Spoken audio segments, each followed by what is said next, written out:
आप में से बहुतों को लगता होगा कि ये लव जिहाद, ये धर्मांतरण और ये जो एक नया वर्जन आया है,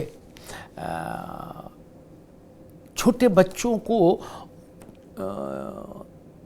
इंटरनेट पर खेले जाने वाले ऑनलाइन गेम्स के जरिए उनके ब्रेन को वो दूसरी तरफ डाइवर्ट करना और धर्मांतरण की ओर ले जाना, इन सब चीज़ों को लेके आपको लगता होगा शायद टीवी में शोर ज़्यादा है, ज़मीन पर इतना नहीं है।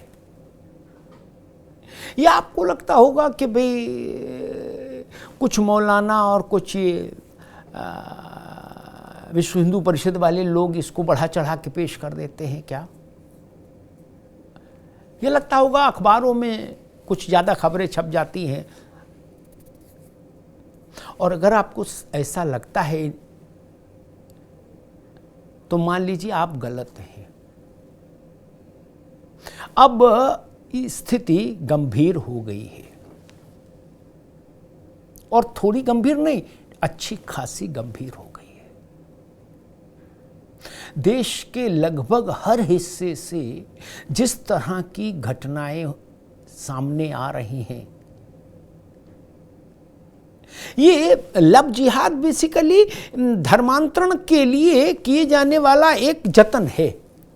इसका मूल लक्ष्य तो धर्मांतरण ही है, और ये गेम खिला के, गेम जिता के बच्चे को वश में करना, फिर इस्लाम की ओर ढकेलना, ये भी वही चीज है। इसका भी अंतिम लक्ष्य धर्मांतरण है। तो मूल समस्या खड़ी हो रही है धर्मांतरण की। जी हाँ, मोदी सरकार को देश की सुरक्षा और जांच एजेंसियों ने ये बताया है कि यह संकट बड़ा है, यह चुनौती बड़ी है। इसके लिए फंडिंग बाहर से हो रही है। ये केवल मसला ये नहीं कि धर्म बदल लिया और शांति से रह रहे, नहीं। सुरक्षा और जांच एजेंसियां मानती हैं कि इस तरह की घटनाओं से देश की सुरक्षा, आंतरिक सुरक्षा पर भी असर पड़ता है। सामाजिक सद्भाव पर तो पड़ता ही पड़ता है, सुरक्षा पर भी असर पड़ता है। बहुत गंभीर बात पर आज आप लोगों से चर्चा कर रहा हूं। आपने एक शब्द सुना होगा, स्लीपर सेल। स्लीपर सेल मतलब जिसे मान लीजिए कि पाकिस्तान में बैठे दहशतगर्द, अब वो यहां खुद तो नहीं आ सकते। किसी भी जिले को ले लीजिए आप नाम के तौर पर, मान लीजिए वहां कुछ करना है, तो उन्हें वहां कुछ लोग चाहिए जो हिंदुस्तानी ही हों, और वहां चुपचाप अपने किसी मोहल्ले में किराए का मकान लेके रह रहे हों, सब्जी की ठेली लगा रहे हों दिखाने के लिए, या रिक्शा चला रहे हों, लेकिन उनके तार जुड़ जाएंगे वहां, और वो स्लीपर सेल कहलाते हैं। वो स्लीपर सेल की तरह काम करते हैं। आतंक की घटनाओं के समय ये स्लीपर सेल बड़ा रोल प्ले करते हैं। और दूसरी एक समस्या ये, स्लीपर सेल सामाजिक तनाव फैलाने में भी बहुत बड़ी भूमिका अदा करते हैं। कहीं बैठ के जाके वहां चार झूठी बातें फैला दी, वो एक समस्या। तो कुल मिला के अब केंद्र सरकार के समक्ष ऐसी तमाम रिपोर्ट्स हैं जो ये बताती हैं कि देश की सुरक्षा के लिए ये धर्मांतरण की प्रक्रिया खतरा बन रही है। हिंदुस्तान में आप जिस जात में पैदा होते हैं वो जात नहीं बदल सकते, कभी नहीं, कोई उपाय नहीं। उसी जात में रहना होगा आपको, ठीक। लेकिन धर्म आप कभी भी बदल सकते हैं, हर महीने बदल लीजिए। इससे भी स्थितियां बिगड़ी। क्रिश्चियनिटी में भी कन्वर्जन को लेके बड़ा भारी एक वो चलता है, और खास तौर पर आदिवासी इलाकों में मिशनरियों का जोर इसीलिए है कि किसी तरह से आदिवासियों को बहलाकर, फुसलाकर, दबाव में लेकर, लालच देकर क्रिश्चियन बनाया जा सके। और वो उनका भी जो काम करने का तरीका है वो जगजाहिर है, उसमें कोई बहुत छुपी बात नहीं। लेकिन ये जो मस्जिदों के जरिए और ये मौलानाओं के जरिए जो कन्वर्जन वाला मामला चला है, ये नेशनल सिक्योरिटी के लिए ज़्यादा बड़ा थ्रेट है, ऐसा सुरक्षा एजेंसियां मान रही हैं। और ख़ास तौर पर एक चीज़ और भी सुरक्षा एजेंसियां और जांच एजेंसियों को चौंकाती है, वो ये कि जो सीमावर्ती इलाके हैं, उत्तर प्रदेश में भी कई सीमावर्ती इलाके हैं,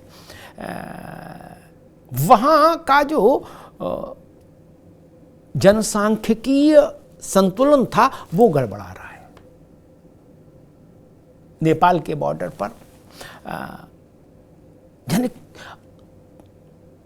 अचानक से बहुत सारे मदरसे और मस्जिदें स्थापित हो गई हैं। वो चौंकाती हैं और वो लिखत पढ़त में है कि अचानक से कहां से इतनी वो मस्जिदें और ये मदरसे वहां आ गए। वहां से समस्या पैदा हो रही है। और अभी एक उत्तर प्रदेश सरकार ने एक जांच पड़ताल कराई थी, तो उसमें कई सैकड़ा मदरसे अवैध निकले, जिनकी कोई लिखा पढ़ी नहीं, कोई जांच पड़ताल नहीं कभी। वो भी संदेह के घेरे में है। सारे मदरसे नहीं, लेकिन हाँ बहुत सारे मदरसे देश में ऐसे हैं जो सुरक्षा एजेंसियों की निगाह में हैं, उनकी रडार पर है। ये एक गंभीर किस्म का वो है। असम, पश्चिमी बंगाल, पटना, बिहार, उत्तर प्रदेश, ये ऐसे इलाके हैं जहां ये इस तरह का धर्मांतरण बहुत ज्यादा सघन रूप से हो रहा है। इसी में लव जिहाद भी एक हिस्सा है। केरला स्टोरी आई थी तो उसको लेके बहुत बवाल मचा, कहा गया ये अतिरंजना है। हो सकता थोड़ी बहुत अतिरंजना हो, लेकिन हाँ भारत की सुरक्षा एजेंसियां और जांच एजेंसियां भी इस बात से सहमत हैं कि इसी ढंग का ऑपरेशन देश के तमाम हिस्सों में ग्राउंड पर हो रहा है धर्मांतरण को लेकर। तमिलनाडु में मीनाक्षीपुरम में एक दौर में धर्मांतरण जब हुआ था तो पूरे देश में हंगामा मचा था। उसके बाद से धर्मांतरण को लेकर भारत में थोड़ी चेतना आई थी। धर्म सामान्य रूप से, सहज रूप से बदला जाए, किसी धर्म की मान्यताओं से, मूल्यों से प्रभावित होकर बदला जाए तो समस्या नहीं। आप किसी भी धर्म में रह सकते हैं, जी सकते हैं, लेकिन समस्या तब होती है जब आप कुछ विचित्र लक्ष्य लेकर समाज को तोड़ने और देश को अस्थिर करने की मंशा के साथ धर्म बदलते हैं या बदलाया जाता है आपको, तो समस्या पैदा हो जाती है। वहां पर देश की सुरक्षा के साथ समझौता होने लगता है। वहां उसका परिणाम होता है कि जगह जगह, गली गली स्लीपर सेल कुकुरमुत्तों की तरह उगने लगते हैं। ये खतरा बढ़ रहा है। इसको केवल ये मत मानिए कि ये टीवी वालों का हंगामा है, उनको अपनी टीआरपी बढ़ानी है इसलिए से नहीं। अगर आप ऐसा सोचते हैं तो मानकर चलिए आप आंख पर पट्टी बांध कर सो रहे हैं। आंख बंद करके नहीं सो रहे, बंद आंख पर पट्टी भी बांध ली ताकि कहीं कुछ मुदहु आंख कतहु कछु नाही। ऐसा सच्चाई यही है। आपको अखबार में, टीवी में, बाकी माध्यमों से, सोशल मीडिया से जितना जो कुछ समझ में आ रहा है, दिख रहा है, उससे ज्यादा गंभीर स्थिति ग्राउंड जीरो पर है इस वक्त देश में। अब संकेत ऐसे भी मिल रहे हैं कि मोदी सरकार इस बीमारी को लेकर सतर्क भी है और सजग भी है। सरकार इस बात के विकल्प और रास्ते तलाश रही है, उन पर विचार कर रही है कि क्या देश में ऐसी क्या व्यवस्था लागू की जाए जिससे इस तरह के धर्मांतरण पर निर्णायक रोक लग सके। और ये जो पूरा मॉड्यूल है कि पैसा चला पाकिस्तान से या सीरिया से और फिर वो होते होते आ गया कासगंज तक, तो वो जो पूरा एक चेन है उसको कैसे तोड़ा जाए, क्योंकि ये इसमें ह्यूज इन्वेस्टमेंट है। और आप सोचिए कोई दूसरा देश या किसी दूसरे देश की एजेंसियां भारत में धर्म परिवर्तन के लिए इन्वेस्ट क्यों करेंगी? स्वाभाविक है, उनके मंसूबे सफल हों इसीलिए ना इन्वेस्टमेंट कर रहे हैं। अभी कुछ समय पहले कुछ मौलाना पकड़े गए थे, तो उनसे भी इस बात का खुलासा हुआ था कि बहुत बड़ी धनराशि का आवागमन हो रहा है इस काम को लेकर। तो इसलिए अब संकेत मिल रहे हैं कि मोदी सरकार इस मसले पर गंभीर है और धर्मांतरण, और वो भी बहलाकर, फुसलाकर, छल से, छद्म से, झूठे सपने दिखाकर, झूठे वादे करके वो, और उसी का एक पार्ट एंड पार्सल ये लव जिहाद का बवाल, जिसमें झूठी पहचान बताकर, धर्म छुपाकर शादी और शादी के बाद फिर कन्वर्जन, इस सब को एक समग्र रूप से नियंत्रित और प्रतिबंधित करने का रास्ता तलाश रही है नरेंद्र मोदी की सरकार।